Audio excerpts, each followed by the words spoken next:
Algoritmos 1. Então, o tema 10, a gente vai falar sobre funções, né?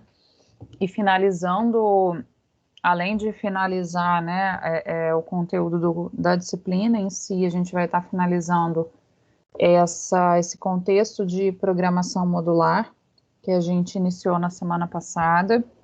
E aí, hoje, especificamente, a gente vai estar falando das funções, né? Na semana passada, a gente falou do procedimento como uma técnica, né, de programação modular, e hoje a gente vai estar falando das funções aí como uma outra possibilidade.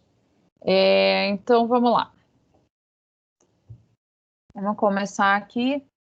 A gente tem aí planejado, né, para fechar essa parte de funções e fazer mais uma atividade para compor a PS, né? Então, a PS vale 2 pontos. A gente fez uma atividade valendo 1 ponto e a gente vai fazer mais uma no final da aula. Se tudo der certo, der o tempo certinho, né, que eu acredito que vai dar. Então, vamos lá. A gente vai começar aí fazendo uma revisão, né, um resumo dessa ideia de funções, do que são funções, da diferença de uma função para um procedimento. Então, na semana passada, a gente viu, né, o procedimento e falou de programação modular como uma técnica de programação importante, né, que a gente vai definindo separado daquela parte principal do algoritmo, do programa, como módulos, como blocos separados, né, e que a gente pode reutilizar sem ter que escrever tudo que está lá dentro. A gente só faz a chamada pelo nome que a gente definiu para esse módulo. E a parte de funções, né, o conceito em si está muito dentro desse contexto, né, de procedimento, de programação modular, mas tem uma pequena diferença de função para procedimento, mas todos dois são trechos de código, né, que são esses módulos separados aí da parte principal, seja do algoritmo ou de um programa. Então, a gente falou de subrrotinas, né, como esse mesmo termo de modularização, né, de módulos de programação modular e que representa, né, a subrrotina, ela pode ser dividida em procedimentos e funções. Então, na semana passada, a gente falou dos procedimentos que não retornam um valor específico, né, são trechos de código que a gente simplesmente chama pelo nome, ele vai lá ser executado e depois retorna para o ponto que estava ali da parte principal do algoritmo. As funções, vai acontecer o mesmo, quando for chamado pelo nome, ele vai se deslocar para onde a função está definida, fazer tudo o que tiver, vai voltar para o ponto onde estava. No entanto, as funções sempre retornam um valor, uma espécie de resultado, algum valor que precisa ser passado de volta, né, retornado para o ponto onde essa função foi chamada. E o que significa isso? Significa que, em geral, nós vamos utilizar as funções quando a gente tem que fazer algum tipo de cálculo, que eu preciso retornar algum resultado. Não significa que só vai ser utilizada quando tem cálculo, mas quando eu preciso dar algum resultado em termos de valor. E aí a gente vai fazer o uso das funções. A estrutura em si é bem semelhante à estrutura de um procedimento, só que a gente vai ter, ao invés de escrever o procedimento, a gente vai escrever função e vai ter esse retorno. Então, qual é a sintaxe aí de uma função, né?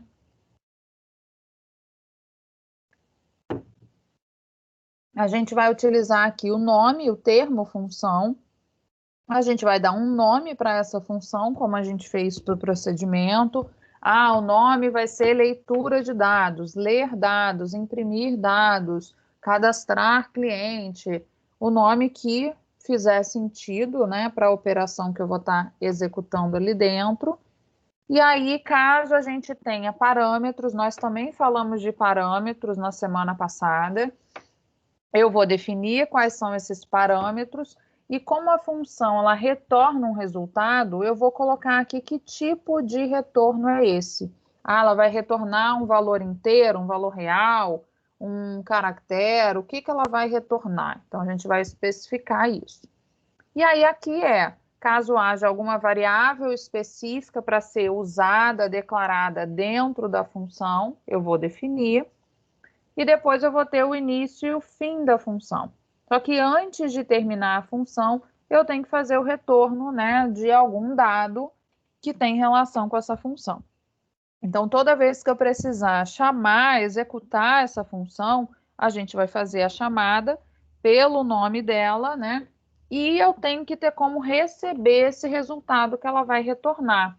Então, o mais comum é a gente criar uma variável que vai receber esse resultado. Então, a gente vai ver um exemplo disso para entender um pouquinho melhor.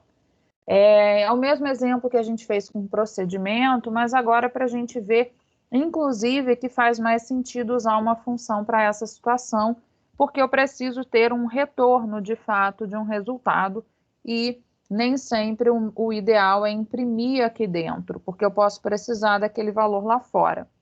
Então, o que a gente tem aqui? Meu algoritmo, que eu estou chamando de soma, as minhas variáveis A, B e result, todas duas do tipo inteiro, e eu defini aqui essa função imprime soma. Não estou passando nenhum parâmetro aqui, estou dizendo que ele retorna, né? Essa função vai retornar um resultado do tipo inteiro.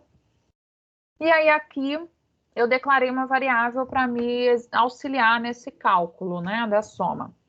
E aí o que está sendo feito? Soma recebe A mais B, e aí eu retorno o resultado, o valor, né, que foi armazenado na variável soma. Então, depois de ter feito o cálculo, esse resultado vai ser retornado para onde essa função foi chamada. E aí um ponto importante é, quando o retorno é executado, a função termina. Então, a gente tem que fazer o retorno quando a gente já não tem mais nada para ser feito dentro da função. Então, aqui na parte principal do algoritmo, o que está sendo colocado? Né? Pedindo para o usuário informar o primeiro valor, que aí vai ser armazenado na variável A. Peço para ele informar o segundo, armazeno na variável B. E chamo a função imprime soma. Quando a gente falou do procedimento, a gente simplesmente chamava o procedimento. Aqui, o que a gente está colocando? Que essa variável result vai receber o resultado da execução dessa função imprime soma. Por quê? Porque a função, depois de ser executada, ela retorna esse valor de soma. E esse valor vai para onde? Tem que ter um lugar para armazenar, senão como é que eu vou utilizar esse valor? Então, a gente coloca o quê? Uma variável para receber o resultado. Então, quando ele for retornar esse valor aqui, esse valor vai vir para essa variável e aí depois eu faço a impressão. Então, eu poderia também ter chamado essa função direto aqui dentro e o valor já seria mostrado dentro do escreva. Mas depende de qual é o meu objetivo, isso tem que ser sempre analisado, né? Mas uma forma aqui bem comum é essa, ter uma variável para receber o resultado da execução dessa função. Então, no caso do procedimento, a gente não vai fazer isso porque o procedimento não retorna nenhum resultado. Qualquer resultado que eu tiver que mostrar, eu vou ter que fazer isso aqui dentro, né? Com o uso, né, de comando de impressão.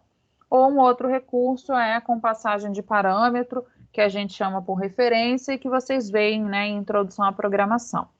Mas aqui no caso desse tipo de retorno, só a função que faz, e aí a gente utiliza desse modo. Então, essa é a principal diferença da função para o procedimento.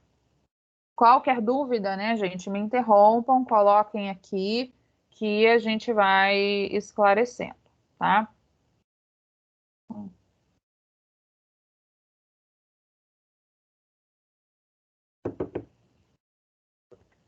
Bom, e na semana passada, a gente falou sobre essa questão de escopo de variáveis, de parâmetros, né, dentro do contexto de procedimento. E o mesmo vale aqui para o contexto de função, né? Então, quando a gente fala de escopo de variável, a gente falou, né, que a gente pode ter variável local, variável global e os parâmetros. Então, olhando aqui para esse exemplo anterior, essa variável soma é uma variável local. Por quê? Ela está declarada dentro dessa função. Então, ela só existe aqui dentro. Na hora que a função terminar, essa variável vai ser liberada da memória e eu perco essa variável. Já as variáveis A, B e result, elas são globais, né? Por que elas são globais? Porque elas estão definidas como parte do algoritmo todo. Então, elas estão acessíveis para todo o algoritmo. Então, essa é a principal diferença, né, do local para o global. Então, esse A e B eu consigo usar tanto aqui dentro como aqui. Já essa variável soma, não, eu só consigo usar aqui dentro dessa função, que é onde ela está definida. Então, por conta disso, e principalmente quando a gente parte, né, para as linguagens de programação, a gente fica com uma limitação de acesso a esses dados. Então, é muito comum a gente fazer o uso de parâmetros, que são também variáveis, mas são recursos para permitir essa troca de valores, essa comunicação entre diferentes procedimentos. E aí a gente vai aí também ver alguns exemplos nesse sentido. Aqui, voltando para o próprio exemplo anterior, mas adicionando os parâmetros, o que eu estou fazendo aqui? Eu estou dizendo que a minha função imprime soma agora, ela recebe um valor inteiro x e um valor inteiro y, nessa ordem, e continua retornando um inteiro. E aí, o que ela faz aqui dentro? A soma que ela faz é de x mais y. Então, ela vai pegar o valor que for passado, que tiver nessa variável x, e o que tiver na variável y, e vai ser somado. E desse modo, a minha função fica mais abrangente, porque eu não fico sempre preso a usar o A e o B. Eu posso passar qualquer outro valor, mesmo sem usar a variável A e B. Então, a gente fica com algo mais abrangente. Então, esse é o ideal da gente fazer. E como que isso aqui acontece depois, né? Eu continuo lendo o valor do A, o valor do B, chamo a função daquele mesmo modo que eu chamei anteriormente. A variável recebendo o resultado da chamada da função. Só que agora eu estou passando. Quem é que eu quero usar como X? Quem é que eu quero usar como Y? Aí eu passo, ó, eu quero A para o valor de X. B para o valor de Y. Então, ele vai copiar o valor que está na variável A para a variável X, o valor que está na variável B para a variável Y. Então, o X, ele não vai estar mexendo, manipulando o A, ele não é a variável A. Ele só vai receber uma cópia dessa variável. E o Y vai receber uma cópia da variável B. Então, na prática, né, no final das contas, é como se eu estivesse fazendo a soma das variáveis A e B. Só que eu estou fazendo isso por meio de x e de y. E de modo semelhante, se eu não quisesse usar a variável a e b, eu poderia usar aqui direto valores específicos que eu quisesse. E aí, desse modo, né, como eu falei, eu fico sem depender sempre de ter que usar essas variáveis, né? Agora, se eu volto para o caso anterior, né, em que eu uso aqui, né, as variáveis A e B no cálculo em si, o que acontece aqui? Eu não tenho como, por exemplo, dizer aqui, sem ser por meio da leitura dessas variáveis, passar outros valores quaisquer que eu queira que ele faça a soma. Então, eu só vou fazer sempre em cima dessas variáveis. Então, o ideal é sempre a gente fazer o uso de parâmetros para que fique uma coisa mais abrangente e eu não fique na dependência só dessas variáveis. Claro que eu posso fazer desse modo e usar essas variáveis, mas poderia ser de outra forma também, como eu coloquei direto os valores aqui. Ou até que estivessem outras variáveis que não A e B. Então, é importante a gente aplicar o uso dos parâmetros para isso. E o restante ficaria igual, né? A variável vai receber o resultado da execução da função imprime soma com esses valores. Então, valor de A vai para X, valor de B vai para Y, e depois eu imprimo a soma dos valores e o conteúdo da variável resulte, né? E aí ele vai mostrar aí esse resultado na tela. Então, é uma outra versão para aquele mesmo exemplo, agora usando, né, a passagem por parâmetro. Então, passando por parâmetro desse modo é o que a gente chama de passagem de parâmetro por valor, porque a gente está fazendo uma cópia. O x não é a variável A, o y não é a variável B. Eles estão simplesmente recebendo uma cópia do que está lá, tá? Um outro exemplo aqui também com passagem por parâmetro e que a gente inclusive faz a chamada de uma função e chama outra na passagem por parâmetro, e é bom para a gente ver essas possibilidades, é o seguinte. Eu declarei aqui uma variável, aliás, 4 variáveis, né? A, B, C e D, do tipo real. E essa função retorna pós, ela é o que a gente chama de módulo, né? Ela vai retornar sempre o positivo para o dado que for passado, né? Então, o que ele faz? Ele considera aqui esse y e ele testa. Se o x é maior que zero, maior ou igual a zero, então o positivo é o próprio x. Agora, caso não seja, o que é o positivo do número? Quando a gente multiplica por menos 1. Então, é menos aquele número, né? Então, se a pessoa passou menos 1, na verdade, o que seria o positivo? Seria 1. Então, eu multiplico por menos 1. Então, ele retorna sempre o módulo, né? O positivo do valor que for passado. Então, com base nisso, no final, ele retorna esse valor de y, que pode ser o próprio x ou o inverso, né? Ou menos ele. E aí, a função faz exatamente isso. E aí, aqui, o que está sendo feito, né? Eu estou pedindo para o usuário informar 3 valores, A, B e C. Aí eu faço uma chamada dessa função, ó, daquele modo que eu comentei que pode ser feito. Eu chamo a função dentro do comando de impressão. E aí eu não preciso colocar uma variável para receber. Só que também eu não vou ter como acessar mais esse valor, né? O resultado veio direto para a impressão e vai ser mostrado na tela, mas eu não tenho mais como usar esse resultado em alguma variável. Então, quando o objetivo é só mostrar, eu até posso fazer desse modo aqui. E a outra opção é quando eu coloco uma variável para receber o resultado. E aí depois eu imprimo essa variável.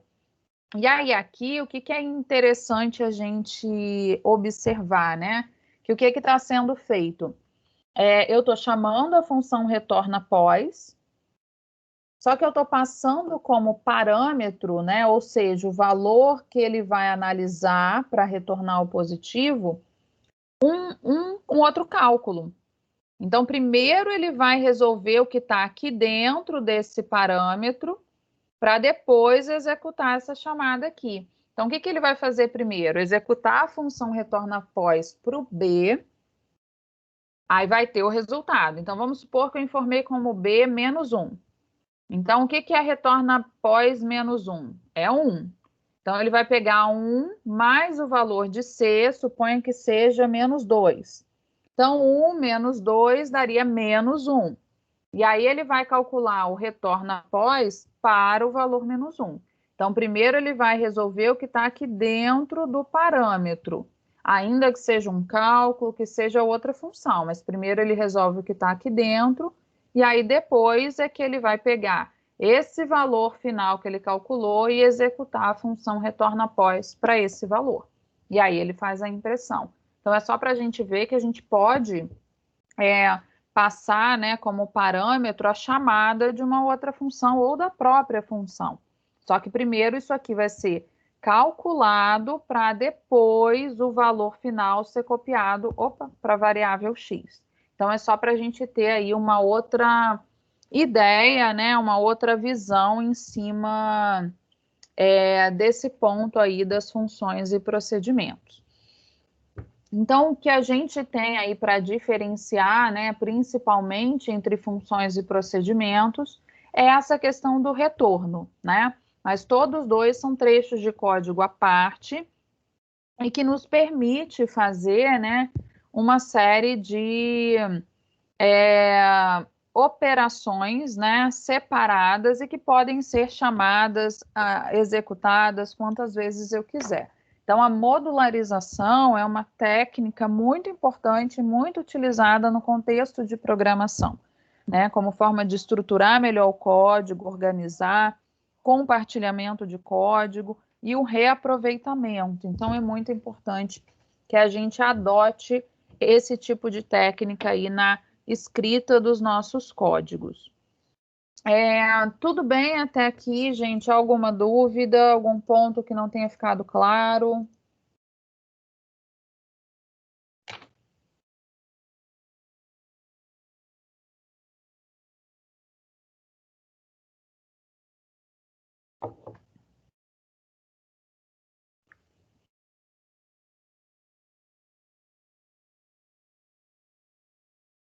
Tudo bem, professor. Beleza. Então, qualquer dúvida, né? Não deixem de colocar.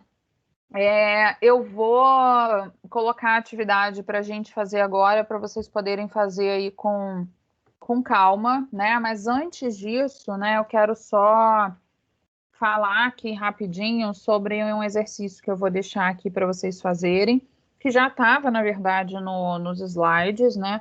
Então, quem não fez, sugiro que faça como uma forma de praticar mesmo essa parte, e depois eu vou colocar a solução dele lá no AVA, tá? Então, qual é o objetivo aqui, né? Fazer um programa para ler dois números reais que representam as medidas dos lados de um retângulo. Então, eu vou ler lado 1, lado 2, e eu vou definir uma função, né, para calcular o perímetro dessa figura. Então, eu vou ter uma função que eu posso chamar, por exemplo, calcula perímetro, alguma coisa do tipo, que vai receber esses dois valores dos lados, né? E dentro dela vai fazer o cálculo do perímetro e retornar esse resultado. Um ponto que eu acrescentei aqui foi o quê? Ó? Que os lados do retângulo devem ser lidos usando um procedimento.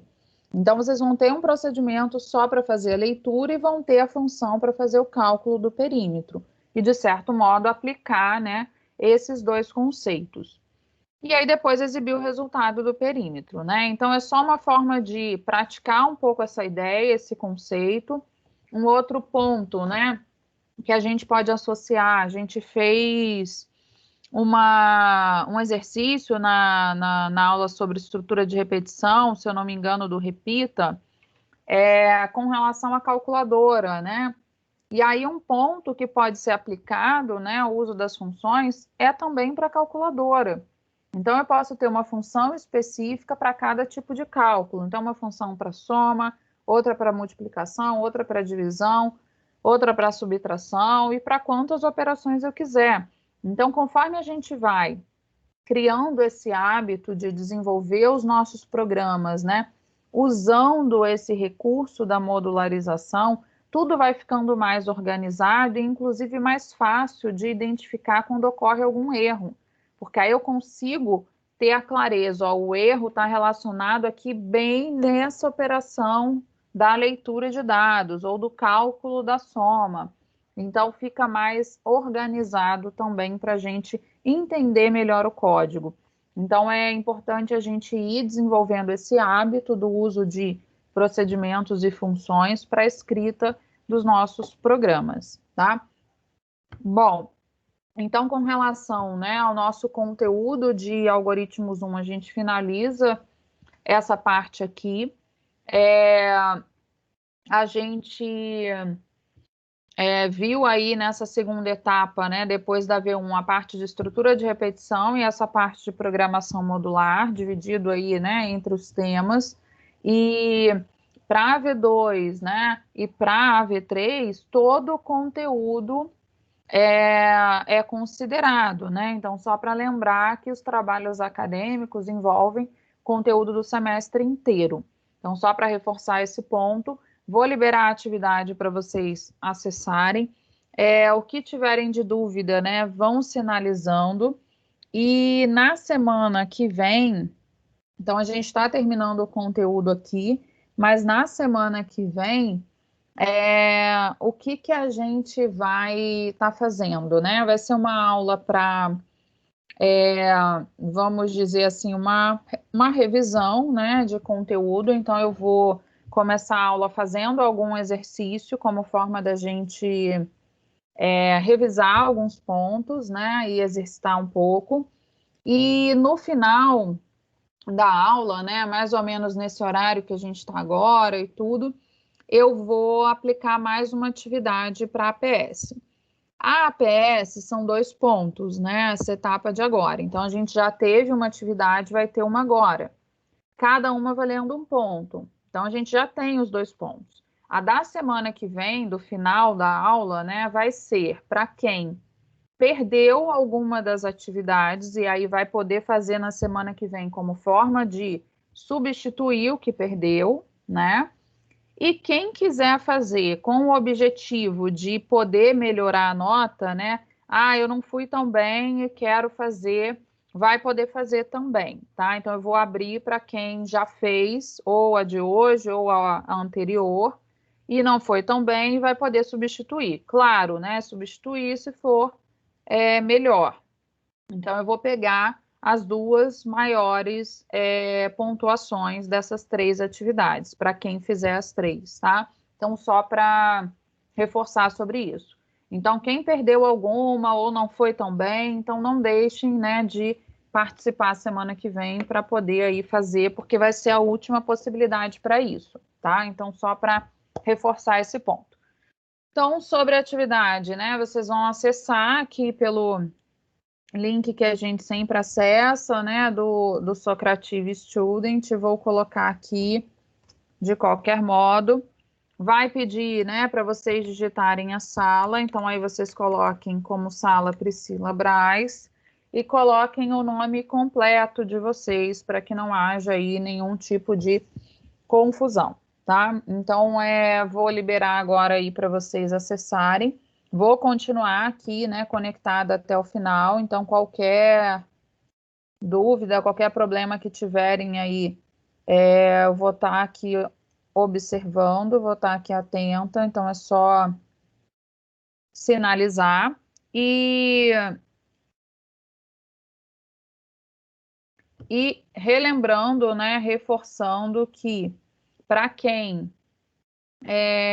ainda não, né, atualizou, informou o grupo para o trabalho acadêmico da V2, não deixem de informar, as regras vão ser seguidas da forma que está lá nas orientações, então não vou abrir exceção, como eu fiz em alguns casos aí da V1, então agora vou de fato seguir ali, então tem que ser informado, tá? Então estejam aí atentos para quem não informou. Então leiam aí as questões com atenção, são poucas questões, dá para fazer aí até o final.